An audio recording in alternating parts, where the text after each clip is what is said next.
even 11 degrees Celsius.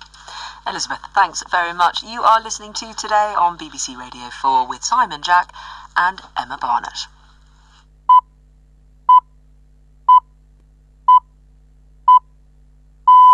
It's 8 o'clock on Saturday the 29th of November. The headlines this morning. The government is to stop funding the use of taxis to take asylum seekers to medical appointments after journeys costing hundreds of pounds were revealed by a BBC investigation.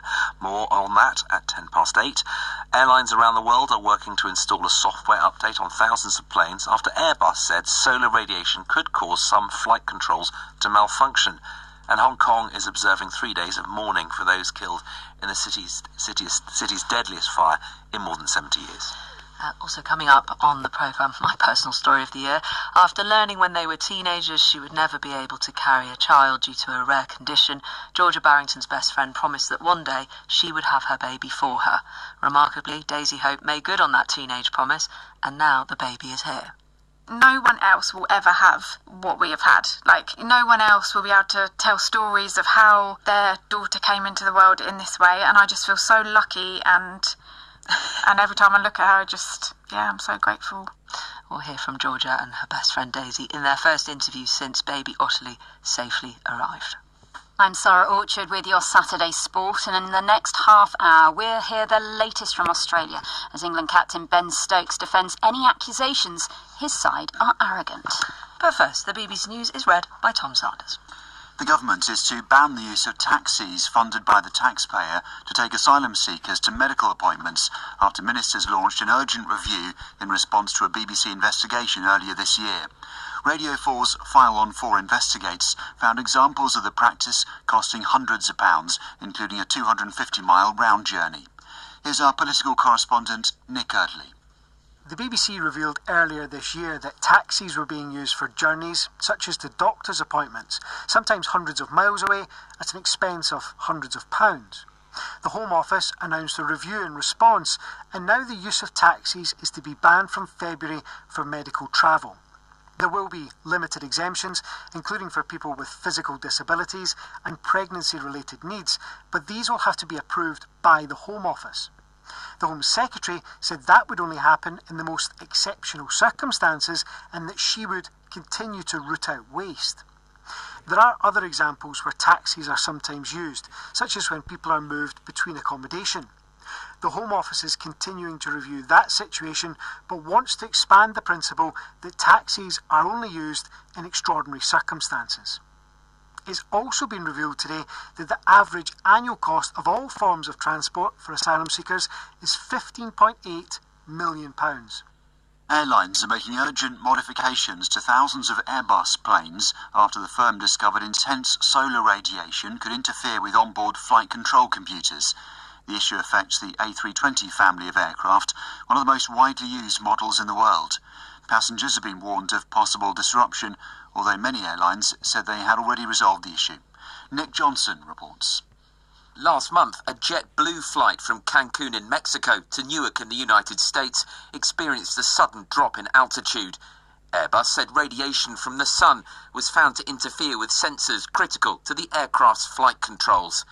Action is now being taken to prevent a similar incident, with more than 6,000 Airbus planes thought to be vulnerable to the same problem. For many affected aircraft, the issue can be resolved with a straightforward software update. EasyJet says it's already completed the fix and expects to operate normally today. Heathrow and Manchester airports say they do not expect widespread disruption, while Gatwick says some delays are possible. In a statement, the Transport Secretary Heidi Alexander said the impact on UK airlines appeared to be limited.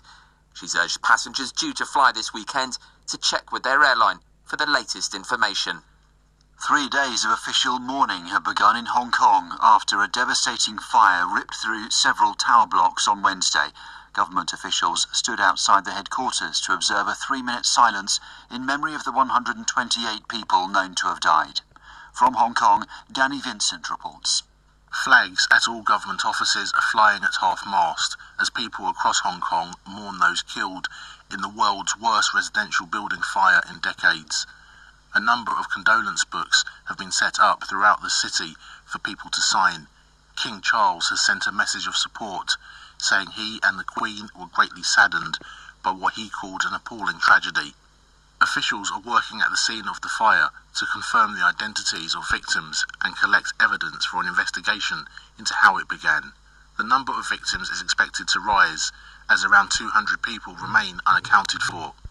The authorities have arrested 11 people in connection with the blaze, with investigators focusing on possible corruption and unsafe use of building materials.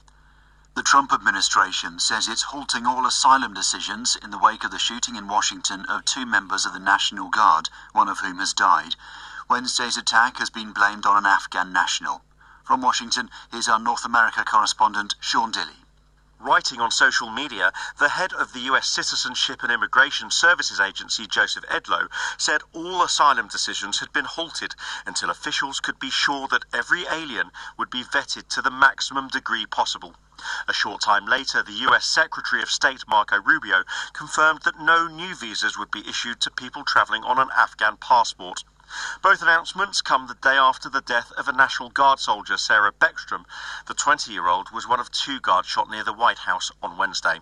The suspected killer is an Afghan national who entered the US in 2021 as part of a program recognising his service alongside US forces in Afghanistan.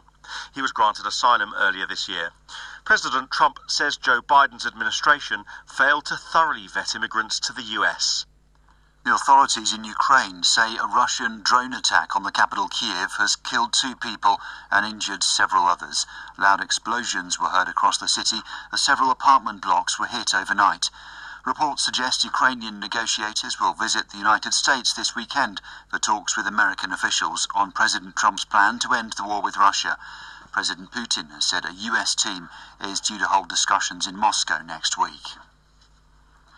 The author of an independent review of the Carers Allowance benefits has told Radio 4's Moneybox programme that the government must set about implementing her recommendations at pace. Liz Sayce found that confusing guidance on Carers Allowance, which is given to those providing at least 35 hours of unpaid care a week, has left thousands of people with fines and surprise bills. Here's Dan Whitworth from Moneybox. Carers UK has welcomed this report as a landmark moment for people who care for loved ones, often with severe physical or learning disabilities. Key recommendations include reassessing nearly 200,000 cases where carers have been pushed into debt, committing to simplifying a complicated claim system, and acknowledging how carers have been let down by confusing rules for many years. By no means will every carer in debt have that cancelled or reduced, but by accepting what campaigners have argued for so long, that the system fundamentally let carers down, the government has taken huge steps towards putting things right. The government said carers deserved a benefit that reflected their vital contribution to society and that it was determined to fix problems with carers' allowance it inherited. A new left-wing party set up by Jeremy Corbyn and Zara Sultana will officially launch in Liverpool today. It's been provisionally called Your Party, but its permanent name is to be agreed by members this weekend. The inaugural conference will also see a decision on whether or not to have a conventional party leader. Here's our political correspondent, Ian Watson.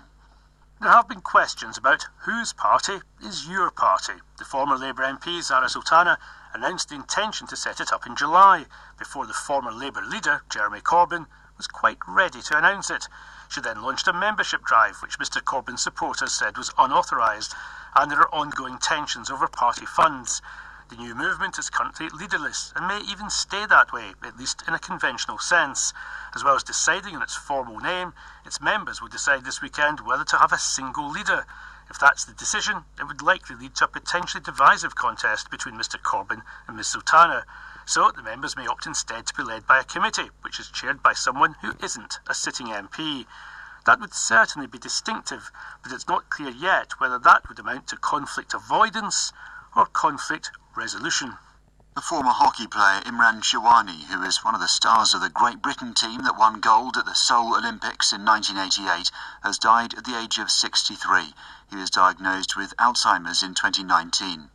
Imran Sherwani scored twice in the Olympic final as Great Britain beat West Germany 3-1, with his second goal prompting a patriotic reaction from the BBC commentator Barry Davis. Bachelor of Southgate, and Sherwani of Starport makes it 3, and the players are off the bench this time. 2 goals for Imran